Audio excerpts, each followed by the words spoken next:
General Anthony Alcantara. Itong ginawa ng mga officials from the executive branch of government is a total snub to as far as we're concerned.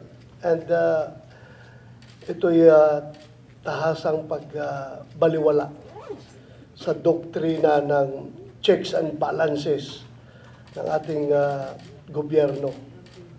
Kung ayaw na mag-attend ng hearing, ibig sabihin, ayaw na nilang magpapacheck sa atin na co-equal branch of government.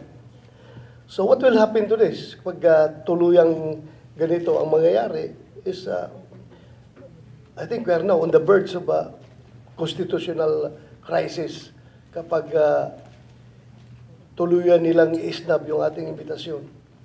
Wala na mangyari.